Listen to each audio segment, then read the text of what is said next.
Welcome to this explainer. Today, we're going to completely reframe everything you thought you knew about the Mongol Empire. We are diving into a history that honestly shaped the very foundations of the world we live in today.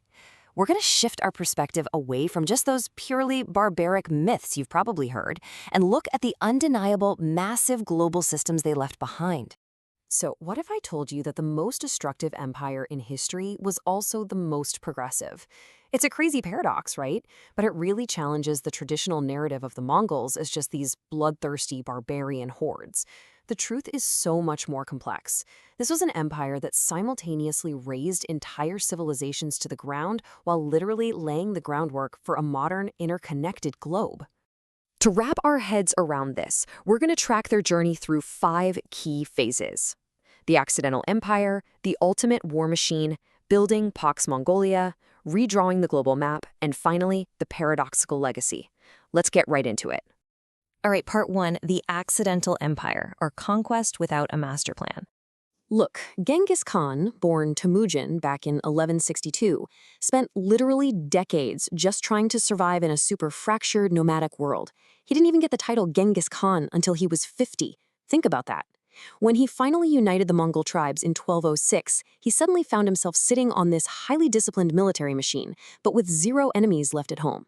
So to keep his new coalition from tearing itself apart from the inside, he kinda had to look outward. He launched early invasions south into the neighboring Tongut and Jin kingdoms, basically just for resources and security. There was no grand master plan for world domination yet. And this next part is a perfect example of history's butterfly effect. Genghis Khan actually just wanted to establish trade with a neighboring Khwarezmian empire. He sent peaceful envoys, but a local governor in Otrar made the incredibly bad decision to murder those envoys. Big mistake. Huge. When the Shah refused to make amends, Genghis retaliated with a brutal invasion that absolutely obliterated the empire between 1219 and 1221. It was this massive, unexpected victory that seemed to make the Mongols realize, wait a minute, we could probably conquer the whole known world. Which brings us to part 2, the ultimate war machine and its terrifying efficiency.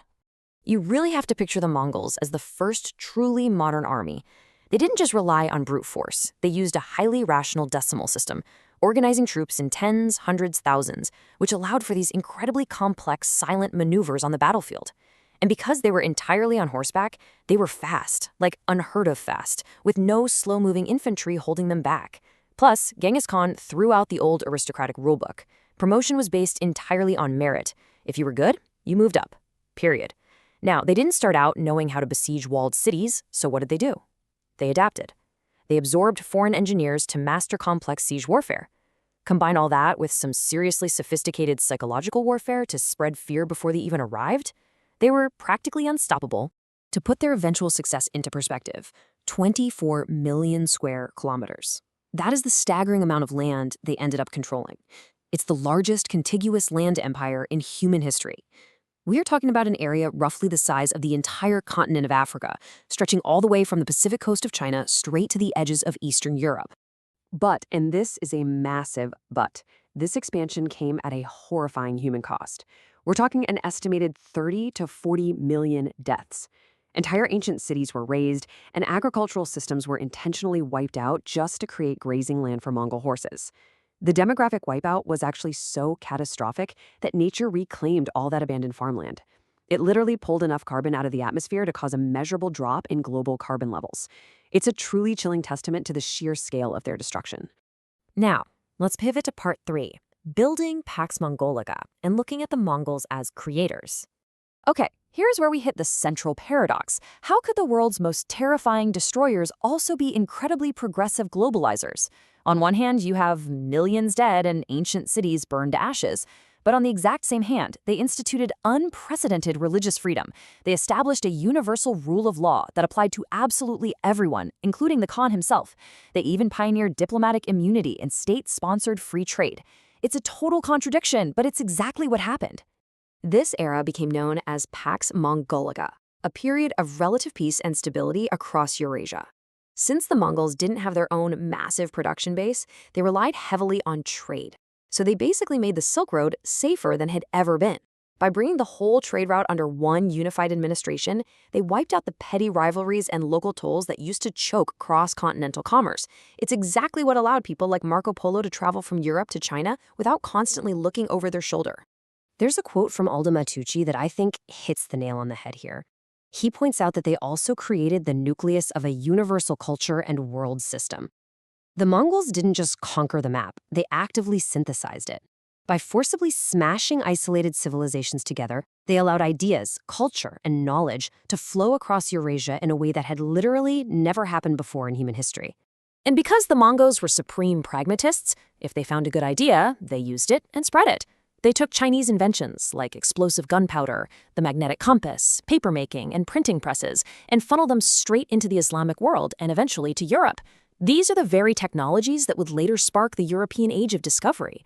They even rolled out standardized paper money backed by silver, called the sgei.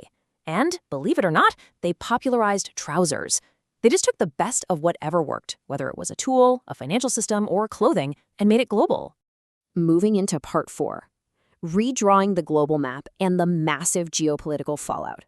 When you look at the major Mongol khanates, you realize they essentially drew the borders of the modern world. The Golden Horde dominated the fractured Russian principalities, forcing them to centralize tax collection through Moscow, which directly paved the way for the modern Russian state. Over in China, the Yuan dynasty under Kublai Khan reunified a fractured country. In the Middle East, the Ul Khanate ended the Abbasid Caliphate, shifting Islamic power fundamentally toward Anatolia and Egypt. And the Jagatai Khanate, they planted the seeds for the future Mughal Empire in India. But we absolutely cannot forget how violently this map was redrawn. Take the 1258 sack of Baghdad, for instance. It completely shattered the Islamic Golden Age. The Mongols destroyed the legendary House of Wisdom, tossing thousands of invaluable manuscripts into the Tigris River. They say the water literally ran black with ink and red with the blood of the fallen. It's a stark, horrifying reminder that all this geopolitical creation was born out of absolute devastation. Finally, part 5. The paradoxical legacy, or globalization's brutal price. Eventually, an empire this massive was bound to fracture under its own immense weight. After Genghis Khan died in 1227, the realm was split among his sons into 4 distinct khanates. And while they had huge successes, like Kublai Khan firmly establishing the Yuan dynasty, the cracks were definitely showing. In 1260, the Egyptian Mamluks actually defeated the Mongols, proving to the world once and for all that they weren't invincible. Over time, the khanates drifted apart and culturally assimilated into their local regions, until the Ming dynasty finally overthrew the weakened Mongols in China in 1368, officially ending the empire. But you know what the ultimate enemy of the Mongols was? It wasn't a rival army. It was the plague. In a totally twisted bit of irony, the very same super safe, globalized trade routes they built to connect the world, well, they acted like a highway for the Black Death. Fleas carrying the bubonic plague hitched rides with merchants, all the way from Central Asia right to the ports of Europe. The pandemic swept across Eurasia, decimated populations, halted trade, and basically undid the highly interconnected world the Mongols had just forged. So, it all leaves us with a pretty heavy question. Was the modern interconnected world worth the brutal price the Mongols extracted to build it? They were brilliant innovators, ruthless destroyers, and the accidental architects of the globalized world we live in today. They literally tore the old world apart just to stitch it back together in a completely new configuration.